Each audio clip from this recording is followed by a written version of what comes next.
नमस्कार दोस्तों, आप सभी का स्वागत है संस्कृत चैनल पर। आज मैं आप सभी के लिए यूजीसी नेट कोड 73 का पाठ्यक्रम अर्थात पारंपरिक संस्कृत विषय का पाठ्यक्रम लेकर उपस्थित हुआ हूँ।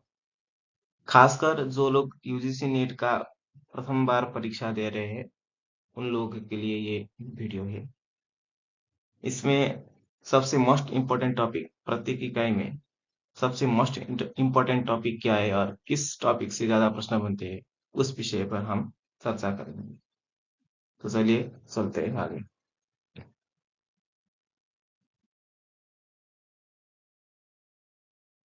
सबसे पहला इकाई है वेदः। इसमें आपको टोटल 9 सब्जेक्ट का अध्ययन करना होगा, पर इसमें सबसे इम्पोर्टेंट होता है वैदिक साहित्य से सामान्य परिचय, ऋग्वेद संहितायां सर्ग विचारः, उसके बाद उपनिषदि श्रेय प्रियो मार्गः। मतलब सभी टॉपिक इम्पोर्टेंट ही है, सभी टॉपिक को पढ़ कर जाना है, पर उसमें से भी मोस्ट इम्पोर्टेंट टॉपिक आपको मैं बता रहा हूँ। उसके बाद गायत्री पुष्टि अनुष्टुप बृहति पंक्ति तिष्ठुप जगति छंदसाम परिचय, निरुक्ते षड्भाव विकाराः देवता स्वरूप विचारः रुचां त्रैविध्यम्, त्रैश्वर्य प्रदर्शनम स्वरित भेदः विवृतिः स्वर भक्ति। उसमें जो वैदिक साहित्य से सामान्य परिचय है, उससे आपको सभी वेदों का आचार्य, देवता, ऋत्विक,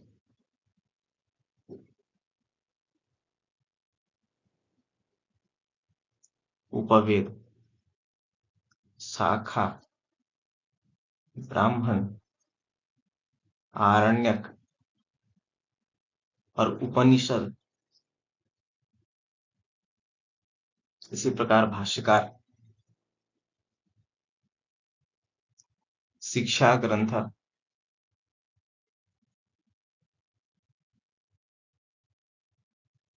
आदि का अध्ययन करना होगा, आदि का अध्ययन करना पड़ेगा उसी। और वेद में ही आपको वेदों का रचना काल, उसमें भी पूर्वीय मत और पाश्चात्य मत दोनों है।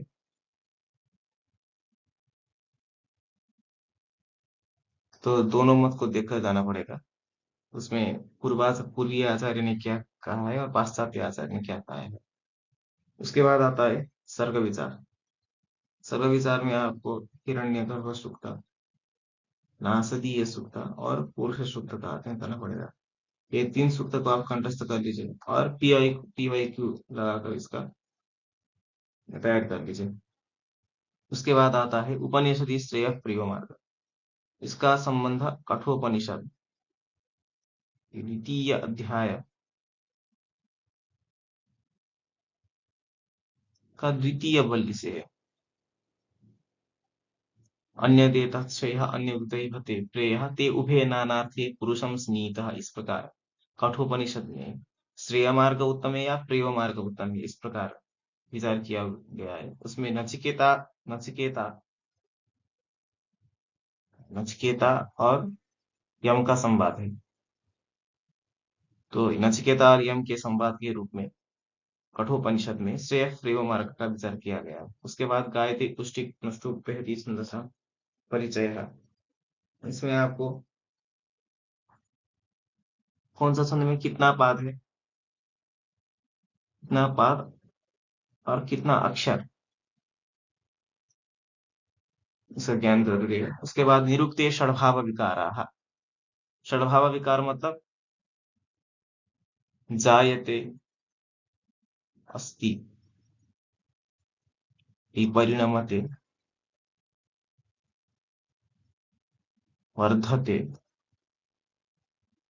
अपक्षीयते और विनश्यते।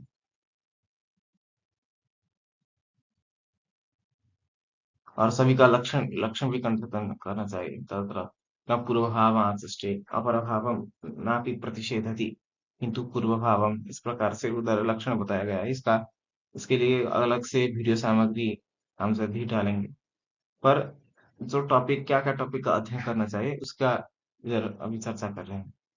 उसका देवता स्वरूप, देवता क्या पुरुष पुरुष स्वरूप है या अपौरुष स्वरूप है या अथवा उभयात्मक स्वरूप है या पौरुष अपौरुष उभयात्मक है या इस प्रकार से विचार विचार है। उसके बाद ऋचांतर विधम मतलब प्रत्यक्षकृत या फिर परोक्षकृत अथवा अथवा आध्यात्मिक कौन सा ऋक कौन सा ऋक प्रत्यक्ष ऋक है, कौन सा ऋक परोक्ष ऋक है। इस प्रकार से प्रश्न बनते हैं परीक्षा में। जैसे विन इंद्र मृधो जही, इस प्रकार जही ये मध्यम पुरुष जब आएगा तब प्रत्यक्ष कृत। उसी प्रकोष्ठ आध्यात्मिक का भी अध्ययन करना पड़ेगा। उसके बाद त्रैश्वर्य प्रदर्शन, त्रैश्वर्य मतलब उदारता अनुदारता और स्वरित का ज्ञान, और उसके बाद सभी उसका देवता वर्ण सभी का ज्ञान होना चाहिए। जाति गोत्र व स्वरित भेद, स्वरित भेद में 5 प्रकार का स्वरित स्वरित भेद है। इसमें जातीय अभिनिहित अभिनिहित अभी आएगा। उसके बाद ये विवृति, विवृति भी पिपीलिका पाकवती, पिपीलिका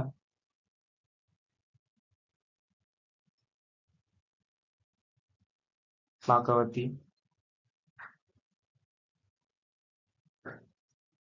वत्सानुसारिणी,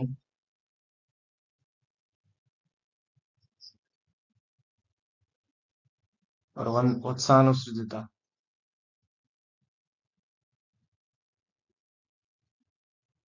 ये 4 विभूति होते हैं। तो इसका लक्षण और उदाहरण आपको तैयार करना पड़ेगा। उसके बाद आता है स्वरभक्ति। स्वरभक्ति, स्वरभक्ति भी चतस्र पंचयिता स्वरभक्त है। 5 स्वरभक्ति है। इसमें कर्णी, कुर्विणी,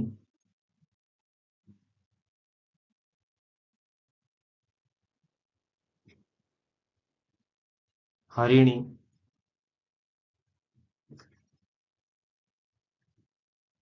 हरिता और हम सब बता।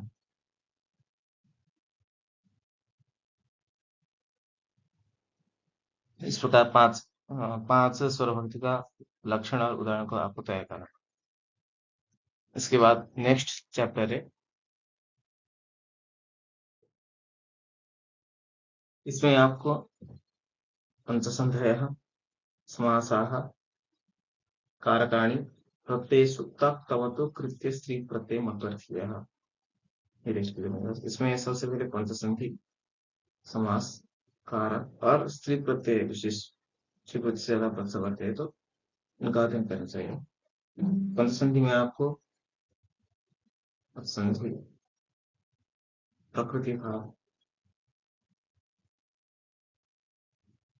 अभिसंधि, विसर्ग संधि और स्वार्थ संधि का अध्ययन। उसके बाद समास में अव्ययी भाव, तत्पुरुष, इसके अंतर्गत कर्मधारय और क्रिया। उसके बाद बहुव्रीहि समास,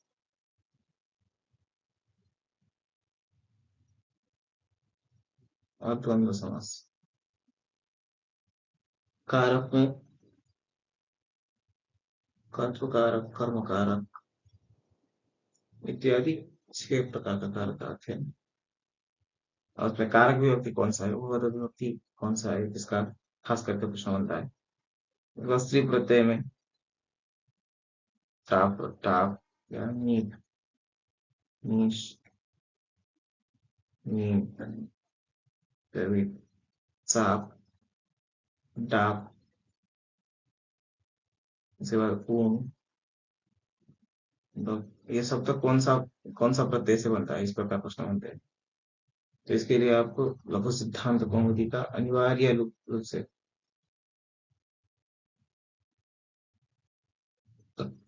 लघु सिद्धांत कौमुदी अनिवार्य रूप से तैयारी करना पड़ेगा। उसके बाद नेक्स्ट चैप्टर है ज्योतिषम। इसमें भी आपको नक्षत्र परिचय, राशि परिचय, ग्रह परिचय, दशम भाव विचार, नवविध कालमान, ये टॉपिक देखने के लिए मिलेगा। उसमें सबसे इंपोर्टेंट है नक्षत्र परिचय, राशि परिचय, ग्रह परिचय और नवविध कालमान। नक्षत्र परिचय की बात करेंगे तो इसमें आपका नक्षत्र का स्वामी, देवता और नक्षत्र का जो अक्षर होता है इससे प्रश्न बनते हैं। और उसके बाद उग्रादि संज्ञक नक्षत्र,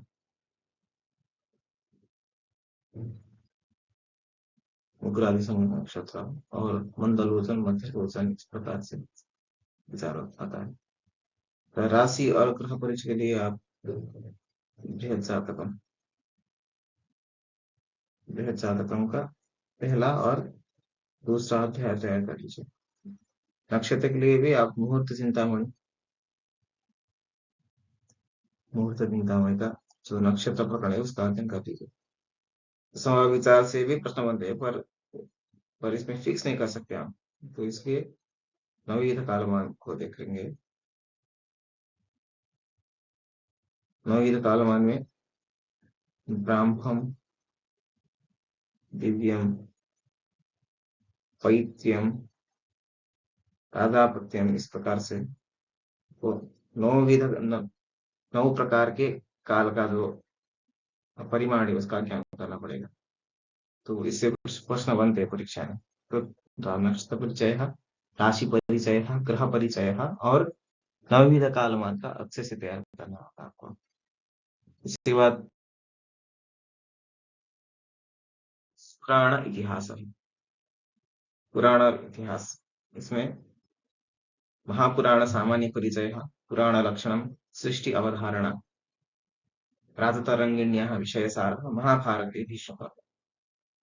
राजतरंगिणी कलहणकृत एक रचना विशेष है जिसमें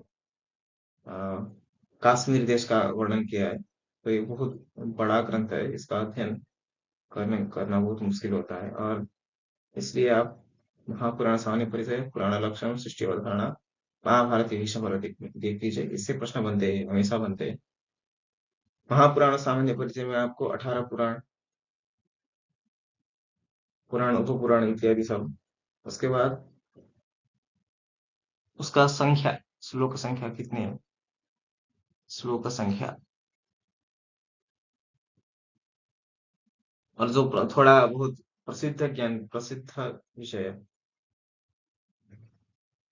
विषय क्या है वो भी मालूम होना पड़ेगा। उसके बाद पुराण लक्षण, पुराण लक्षण 1:5 है, सर्गश्च त्रिसर्गश्च, इस प्रकार भागवत में 10 पुराण लक्षण बताया गया है, वो भी द्वितीय और द्वादश स्कंध में, दोनों को ध्यान में रख के चलना पड़ेगा। और ब्रह्मांड पुराण में, पद्म पुराण में, मत्स्य पुराण में बताया गया पुराण का लक्षण का ध्यान करना होगा। उसके बाद सृष्टि अवधारणा, इसमें प्राकृत, वैकृत और उभयात्मक सृष्टि के बारे में ध्यान ध्यान करना पड़ेगा। उसके बाद महाभारत एक भीष्म पर्व, इसमें पर्व का क्रम, पर्व क्रम, और उसके बाद गीता का अध्यायों का नाम,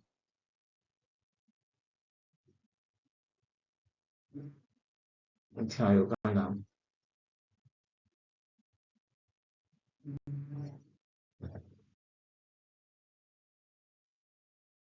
इसके बाद नेक्स्ट टॉपिक है धर्मशास्त्र। इसमें आपको धर्म स्रोतांशी, आचार विमर्श, व्यवहार विमर्श, प्रायश्चित विमर्श, श्राद्ध विमर्श, सभी टॉपिक को देखना पड़ेगा।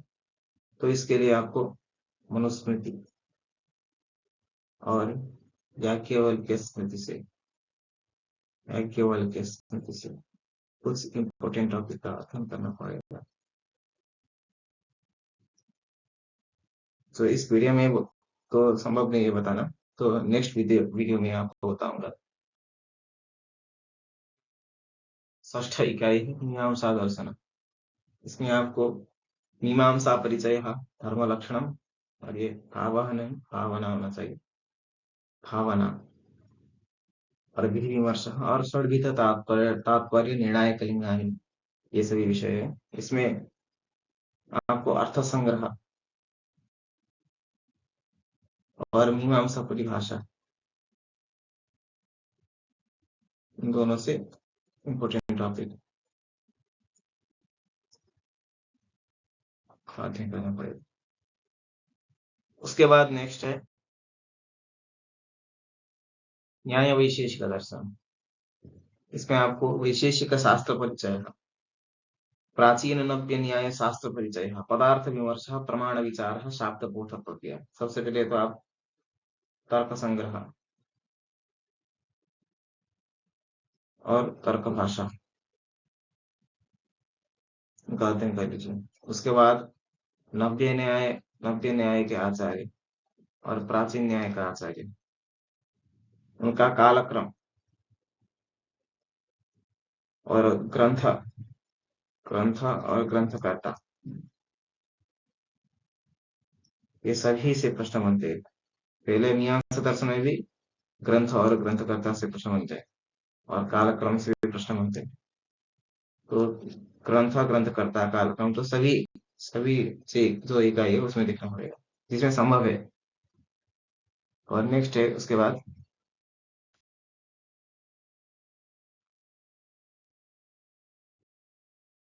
उसमें वेदांत संप्रदाय परिचय, तत्त्वमसीति वाक्य विचार, ब्रह्म स्वरूपम, विवर्त परिणामयोः तुलना, मोक्षः, ये 5 विषय है। इसके लिए आपको वेदांत परिभाषा,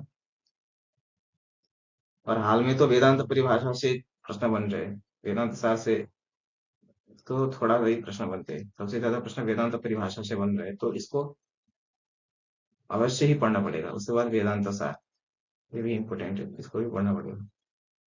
और वेदांत संप्रदाय में तो अद्वैत संप्रदाय, द्वैत संप्रदाय, शुद्धाद्वैत, विशिष्टाद्वैत, ये सभी का आचार, ये सभी का प्रवर्तक कौन है, और भी संप्रदाय है, पर अभी के लिए तो इम्पोर्टेंट संप्रदाय इतना ही है। उसके बाद प्रवर्तक और इनके कालक्रम, और इसमें भी ग्रंथ और ग्रंथकर्ता इम्पोर्टेंट होते हैं, तो ये सब देखना पड़ेगा। इसके बाद नेक्स्ट आता है सर्वदर्शन में आपको भारतीय वैदिक दर्शन प्रमुख सिद्धांतानां परिचय, इसमें आपको 6 आस्तिक दर्शन और 3 नास्तिक दर्शन, इन सभी का जो प्रवर्तक है, 6 आस्तिक दर्शन में क्या क्या आता है, उनका प्रवर्तक कौन है, और नास्तिक दर्शन का भी प्रवर्तक, ये सभी ज्ञात होना चाहिए। उसके बाद सांख्य तत्व, इसके लिए आपको सांख्य कारिका, सांख्य कारिका का अध्ययन करना पड़ेगा। उसके बाद अष्टांग योग और समाधि, इसके लिए योग सूत्र।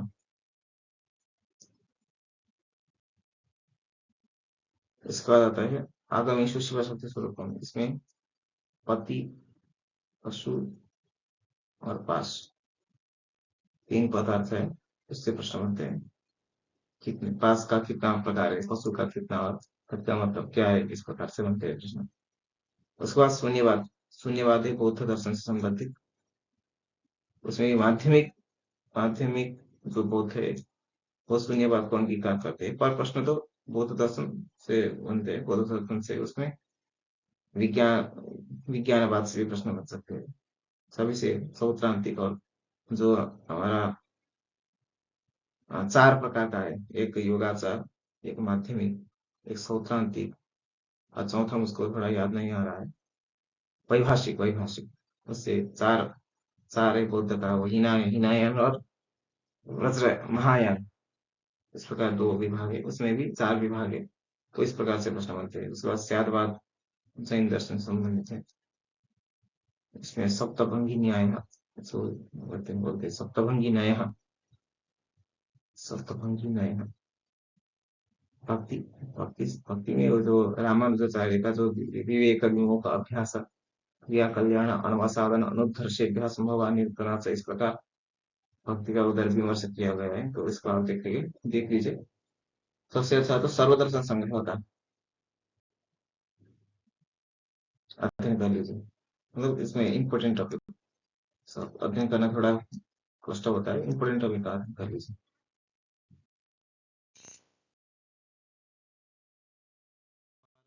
लास्ट इकाई है साहित्य। इसमें आपको संस्कृत साहित्य इतिहास मतलब संप्रदाय संप्रदाय से प्रश्न बनेगा। तो रस संप्रदाय का कवि कौन है,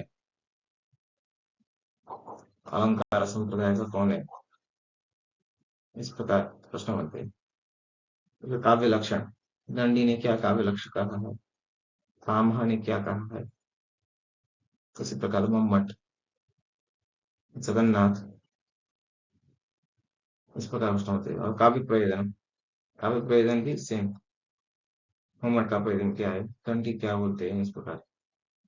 तो ये 3 टॉपिक मोस्ट इंपोर्टेंट है। उसके बाद आता है अलंकार और छंदांसी। छंदांसी में अक्षरों का संख्या संख्या आपको लक्षण भी कंठस्थ करना पड़ेगा। आपको उदाहरण देके कौन सा छंद है ये भी प्रश्न पूछते हैं। उसके बाद अलंकार, अलंकार में भेद, मठ कितने मानते हैं और जो साहित्य दर्पणकार विश्वनाथ है वो कितने मानते हैं। तो अलंकार, तो इसमें अलंकार छंद, काव्य प्रयोजन, काव्य लक्षण, साहित्य इतिहास, ये सभी का अध्ययन करना होता है। तो टोटल ये ये सभी टॉपिक इम्पोर्टेंट है, पर उसमें भी थोड़ा जो मोस्ट इम्पोर्टेंट टॉपिक है उसका अध्ययन करने से नेट तो फिक्स हो जाता है। तो जो विद्यार्थी अभी फर्स्ट टाइम यूजीसी नेट का परीक्षा दे रहे हैं उसके लिए ये वीडियो इम्पोर्टेंट होगा। तो आप सब लोग इस वीडियो को देख लीजिए। और ऐसे ही मैं वीडियो लेकर आ रहा हूँ, यूजीसी नेट का सभी सभी इकाई का वीडियो लेकर आ रहा हूँ। उसके लिए आप चैनल को सब्सक्राइब, लाइक और शेयर कर दीजिए। हरिओम।